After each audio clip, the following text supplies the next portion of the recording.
Good morning, students. This is video for class 7 science chapter 6 physical and chemical changes.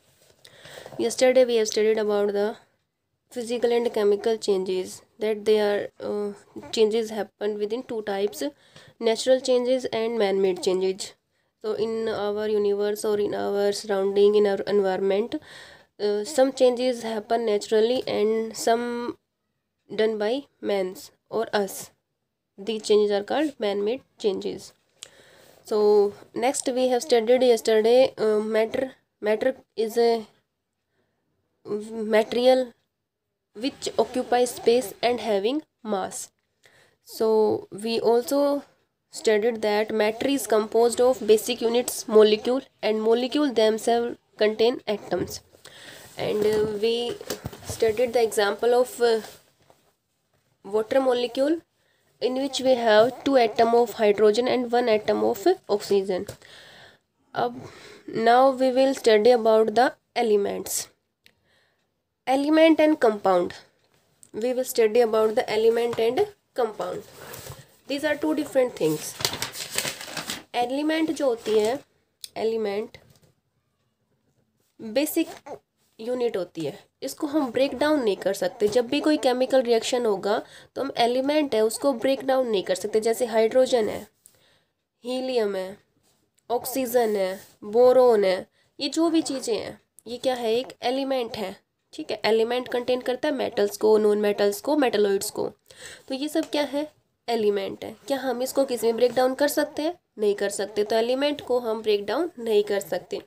दूसरी term है compounds.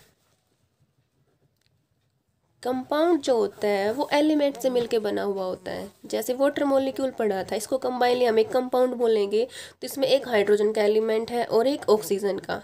Hydrogen element contain करता है 2 hydrogen atoms को. कितने atom? 2 hydrogen atoms. सो यहाँ से हम पता लगा सकते हैं कि जो कंपाउंड होगा उसको तो हम एलिमेंट्स में ब्रेक डाउन कर सकते हैं. जैसे हाइड्रोजन अलग कर लें, ऑक्सीजन अलग कर लिया, लेकिन एलिमेंट को ब्रेक डाउन नहीं कर सकते. So we will read this chapter. All matter in the universe is made up of only a few basic unit called elements. जो यूनिवर्स है वो कुछ बेसिक यूनिट से बना हुआ होता है, जिसको हम क्या बोलते हैं, elements. An element is a pure basic substance. Element क्या होता है? एक प्योर बेसिक सब्सटेंस होता है. That can not be split into simple substances by chemical methods. Element जो होता है एक प्योर बेसिक सब्सटेंस है जिसको हम किसी भी केमिकल मेथड से स्प्लिट या ब्रेक डाउन नहीं कर सकते. किस में? सिंपल सब्सटेंसेस में. यानी उसको किसी भी और सिंपल सब्सटेंस में ब्रेक डाउन हम नहीं कर पाएंगे. देयर आर ओनली 118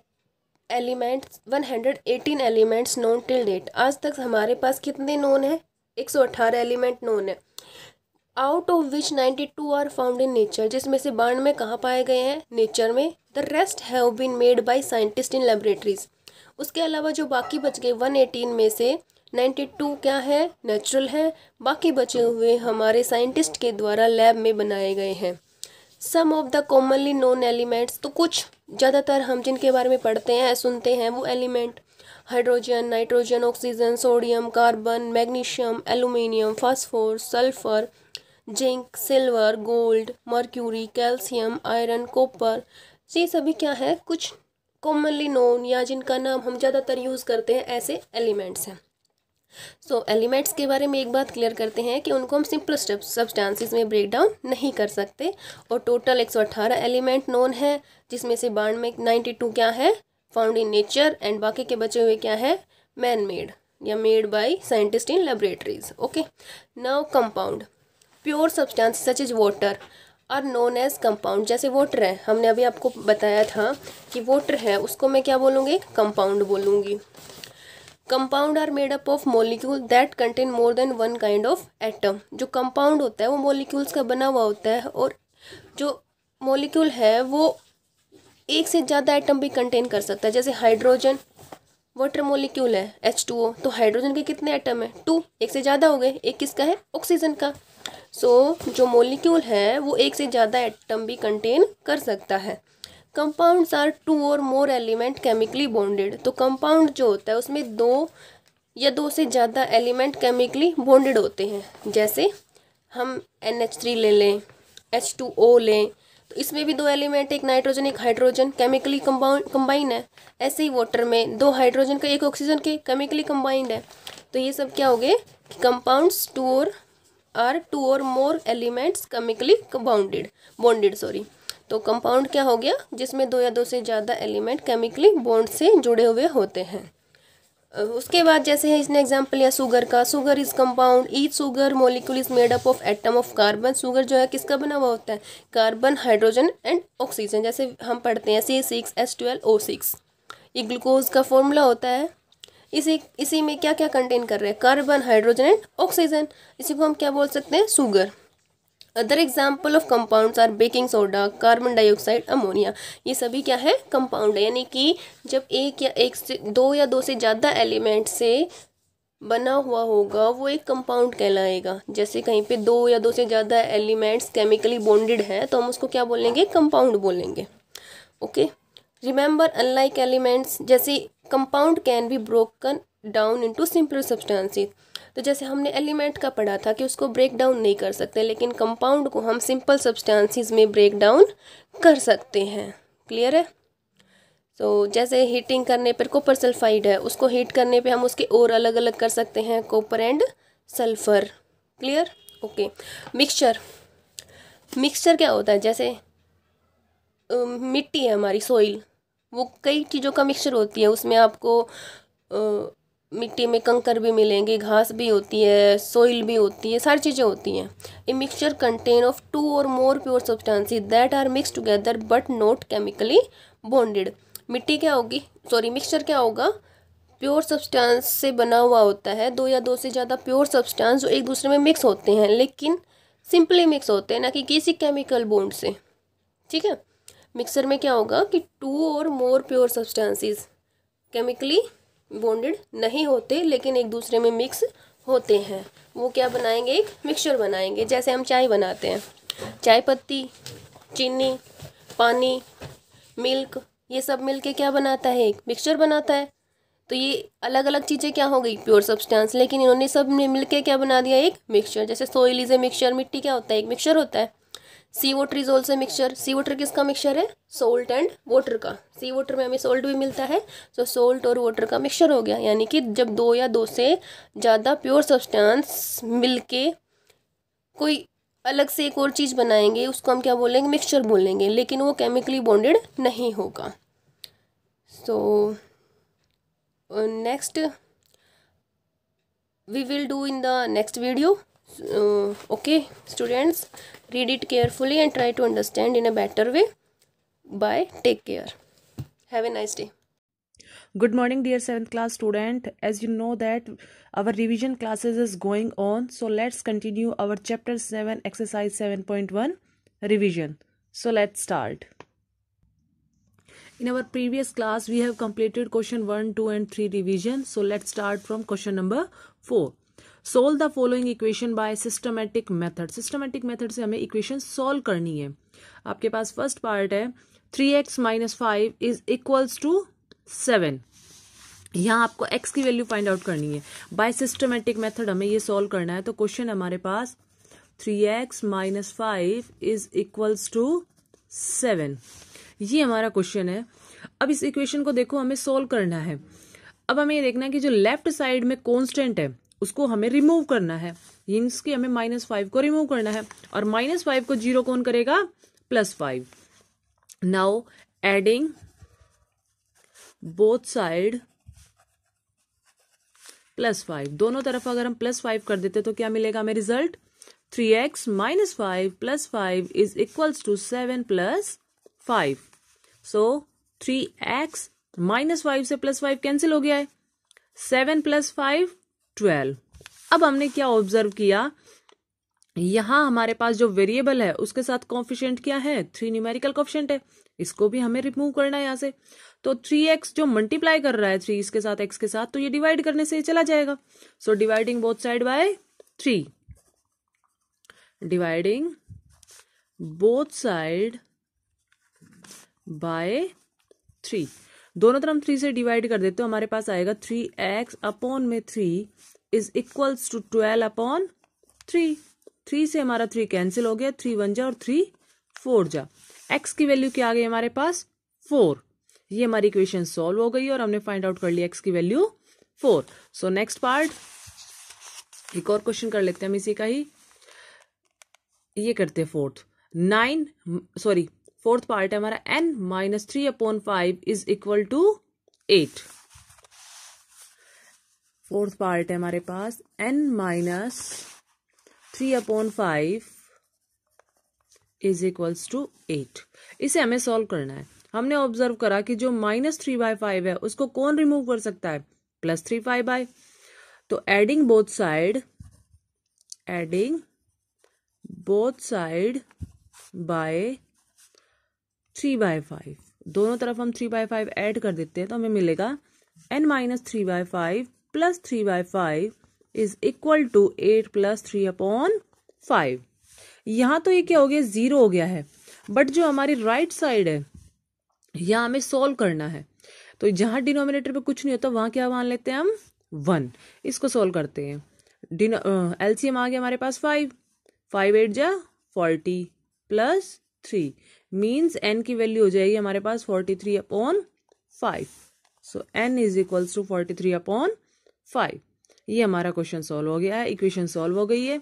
अब इसी तरह से आप बाकी के सारे पार्ट इसके ट्राई कर सकते हो। किसी भी पार्ट में आपको डाउट होता है तो आप मुझसे पूछ सकते हो। Now question number 5, solve the following equation by systematic method and check your answer. जैसे हमने प्रीवियस क्वेश्चन में सोल्व की थी, हमारी सिस्टमैटिक मेथड से इक्वेशन सोल्व की थी, अब उसी तरह से हमें इनको सोल्व करना है। बट हमें क्या करना है, इसमें एक काम और एक्स्ट्रा आ गया हमारे लिए, हमें इसको चेक भी करना है। तो कोई भी एक पार्ट हम चूज कर लेते हैं। देखो ये हमारा इजी है, यहाँ पे हम +6 दोनों साइड करेंगे, 5 से डिवाइड करेंगे उसके बाद। ऐसे ही हमारे पास ये a/4 - 3। चलो सेकेंड पार्ट ले लेते हैं हम। इसको मैं चेक भी करके दिखाऊंगी और सिस्टमैटिक मेथड से सॉल्व भी करूंगी। अब देखो हमें क्या करना चाहिए, adding both side by 3, adding both side by 3, दोनों तरफ में 3 ऐड कर देते। a/4 - 3 plus 3 is equal to 8 plus 3 हो जाएगा। 3 से 3 हमारा कैंसिल हो गया है। a/4 is equal to 8 plus 3 11 हो जाएगा हमारे पास। अब यहाँ पे देखो 4 डिवाइड कर रहा है तो 4 से यहाँ मल्टीप्लाई कर देते हैं, रिमूव हो जाएगा। Multiplying both side by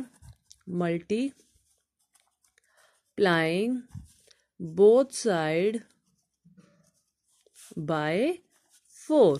So 4 multiply by a/4 is equals to 11 multiply by 4। 4 से 4 कैंसिल हो गया, a की वैल्यू आ गई हमारे पास 44। अब हमें क्या करना है, चेक करना है हमारा आंसर राइट है या wrong.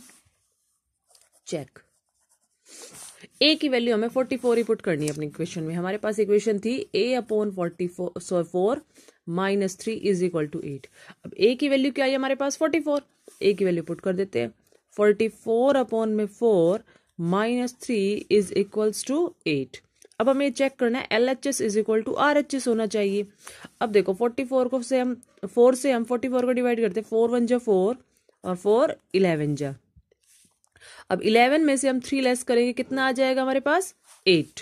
So 8 Students, this is for class 7th. Students, this is our reader portion, as you all know.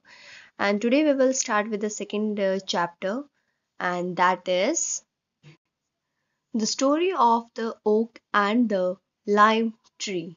As you read this chapter earlier in your PT1, as you all know. Now let's start with the book exercise and multiple choice questions, which is most important thing for your SA1 and 1 mark questions. Now let's start with the second chapter book exercise. Students, we are having some word meanings. First of all, we will look after the word meanings of this chapter. Let's start with that. First word is often. Often means frequently. In disguise, in changed appearance, humanistic, fortunate, lucky. Arrange, prepare, peeled, remove the skins of vegetables. जो ऊपर का cover होता है वो, vegetables का.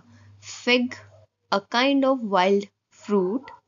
Empty, vacant. Aside, one side. Frightened, scared, or you can say worried. दोनों में से एक वर्ड कोई भी लर्न कर सकते हैं जो आपको इजी लगे. Heavenly, holy, divine. Whispered, talked in. A low voice, enough, sufficient. Parted, separated. Cast, spread. Breeze, light wind means halki halki hawa. Now on the basis of this we are having some one word questions, or you can say a sentence. We can use one sentence or one word. These types of questions are included in your 1 mark questions. A part is answer the following questions in one word or one sentence. First question is, who were the 2 Greek gods? जो 2 Greek gods थे वो कौन थे? Jesus, जेस and Hermes. Okay, they are the 2 gods. Second is, why did they often visit the world of men and women? वो men और women के world में क्यों विजिट करना चाहते थे? To know about human qualities. वो human qualities को जानने के लिए घूमते थे. Why did the old men go out to the garden? वो गार्डन में old men जो थे वो गार्डन में क्यों जाते थे? To get some vegetables. Vegetables लाने के लिए वो बाहर गार्डन में जाते थे. Now we are having a multiple choice questions. First is, it was already evening and they stopped in front of a small hut. Answer is hut. The old woman's wife set a pot of dash on the fire. किस चीज का pot रखती थी वो fire पे? Water. Water is the right answer. The jug had only dash cup full of milk. 4. 4 is the right answer. Sadly he looked into the jug dash there may be a little left. Perhaps. Perhaps is the answer. The only other thing they had was an old dash cock. Cock is the answer. The old couple looked at each other and discussed quietly for some time. Answer is discussed. यानी कि वो discuss करते थे किस चीज के बारे में. Okay students, now we have completed with the 3 questions, 1 word answers, word meanings and tick the right answer. They all are included in your 1 mark questions. Clear students? So students, prepare yourself for SA1. They are on the same schedule. It can be anywhere. Okay students, thank you everyone. I hope you like this video. Good morning students, welcome to our YouTube classes. This is for class 7. In previous class we have completed the exercise of chapter number 11 and today we do the exercise of chapter number 12, the interior of the earth. So let we start our today's class with the exercise of this chapter. First, fill in the blanks. First, fill up. The interior of the earth is composed of different concentric layers, namely dash, mantle and dash. Answer is crust, mantle and core. कि हमारी जो interior of the earth है, हमारी जो अर्थ है वो अंदर से 3 लेयर से बनी हुई है, जिनमें एक क्रस्ट है, सेकंड मेंटल है और थर्ड कोर है. Next, the dash is the thinnest and the uppermost layer of the earth. Answer is crust. कि सबसे ऊपर की और सबसे जो थिनेस्ट लेयर है, पतली लेयर है, वो कौन सी है? Crust. Third, The average thickness of the crust ranges from 8 kilometre to 50 kilometre की जो थिकनेस है क्रस्ट की वो कितनी है 8 से 50 kilometre. Fourth, the dash is made up mainly of 2 minerals silica and aluminium. तो हम सिलिका में से Si लेंगे और एल्यूमिनियम में से Al लेंगे तो क्या बनेगा Cl. कि ये जो लेयर है वो कौन सी 2 मिनरल से मिलके बनी है, मतलब मेनली 2 मिनरल्स हैं इसमें, बाकी भी हैं लेकिन ज़्यादा मात्रा में सिलिका और एल्यूमिनियम है, सो इसको Cl बोलते हैं. नेक्स्ट, डैश और the lower crust is mainly composed of silica and magnesium. Answer is Seema Si plus Ma. Now we do the true false of this chapter. First is the mantle or the mesosphere is the layer which lies just below the crust. True. Second, the mantle has a thickness of about 2900 km. True. Third, magnesium iron silicate is the most common mineral found in the mantle, which is known as olivine because it is olive green in color. True. Fourth, the core or the biosphere is the center of the earth. True. Some rocks which possess a heavy concentration of a metallic minerals. True. Igneous rocks are those rocks which have been formed as a result of the solidification of magma. True. Seventh, sedimentary rocks are those rocks which have been formed from the hardening of such sediments. This is also true. Now we do the give one word of this chapter. First, it is known as olivine because it is olive green in color. Answer is mantle. Second, rocks that have sediments have been deposited in layer or strata. Answer is sedimentary rocks. Next, molten material in the mantle, magnesium iron silicate. Fourth, core of the earth also called Nephi, Ni plus Fe, nickel plus ferrous. Fifth, rocks formed when magma cools down. Answer is igneous rocks. So students, now we do the exercise of next chapter. This is chapter 13. So let we start with fill in the blanks. First, horizontal movements result in compression which dash a part of the crust. False. कि horizontal compression क्या होता है, जो आमने सामने से, horizontal मतलब लेटी हुई, लैटिट्यूड. सेकेंड है vertical movement push parts of the crust up और down. Third, folding is a type of earth movement due to horizontal forces from two opposite sides. कि फोल्डिंग के अंदर क्या होता है कि अपोजिट साइड से बल लगता है हॉरिजेंटल वे में. Fourth, a simple fold mountain is made up of syncline and anticline. Synclines are the dash or valley while anticlines are dash or cages. कि जो synclines होती है, जो valleys होती है ना, वो downfolds होती हैं जिसको syncline बोलते हैं, और जो anticline होती है ना वो उठी हुई होती हैं तो उनको upfolds भी बोलते हैं. Sixth है dash mountains can be classified into young fold mountain and old fold mountains. So answer is fold mountains. Seventh, the dash of Rajasthan and the Ural of Eurasia are two old fold mountain Aravallis. Next, true false. First is faulting refers to the breaking or cracking of old hard and brittle rocks which leads to the formation of cracks or faults in the earth's crust. True. Second, a faulting usually results in a rift valley or a block mountain. True. Volcanoes are weak points on the surface of the earth that opened up due to pressures from inside. True. Fourth, sometimes instead of violent eruption, magma oozes out through fissures or crack on the crust and form volcanic plateau. True.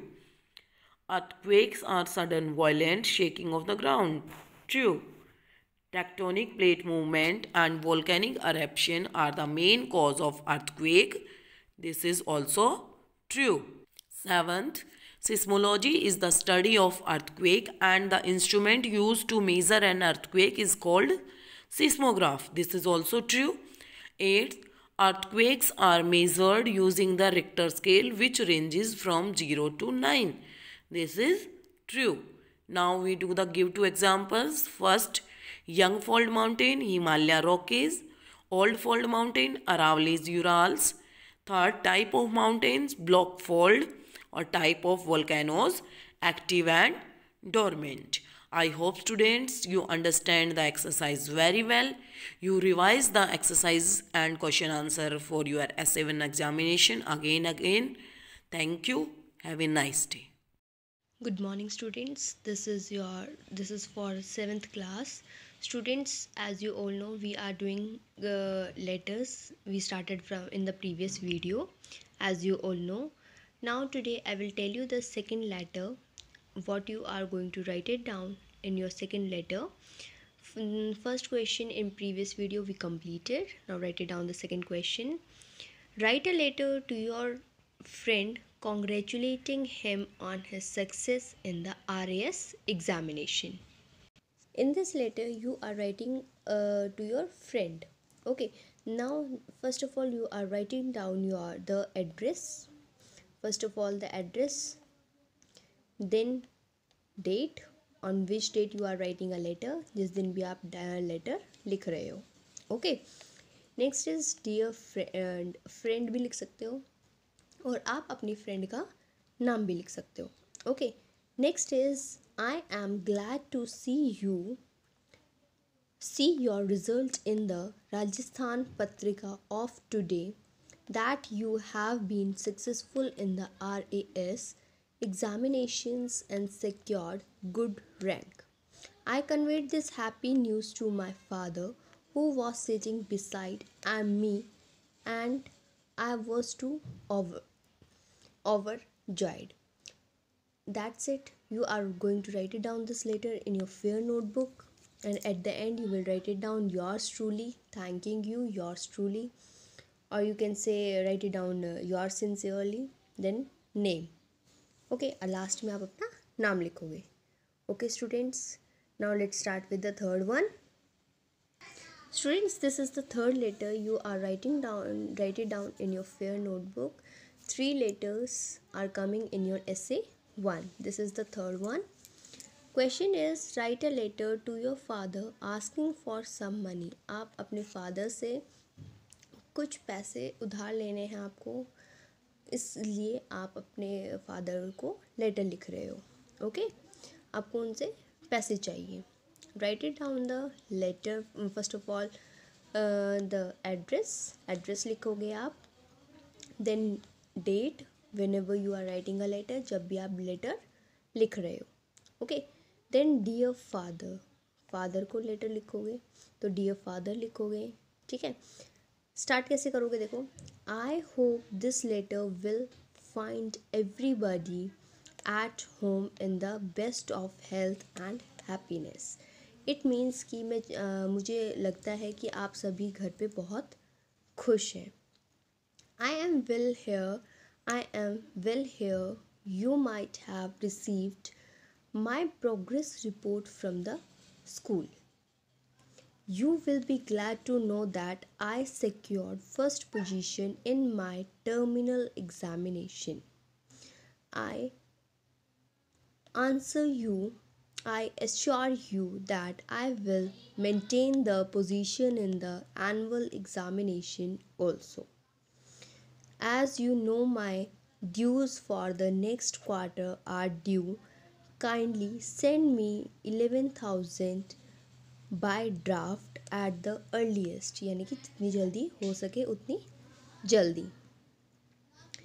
Please pay my regards to dear mother and convey to my brother. Your loving daughter, Jia. At the end here Jia is writing, so you will write it down your name. आप अपना नाम लिखोगे. Okay students, this is your homework. You will write it down these two letters in your fair notebook, and we completed with the letters, and there are 3 letters in the notebook of SA1. Okay students, thank you everyone. I hope you understand this video.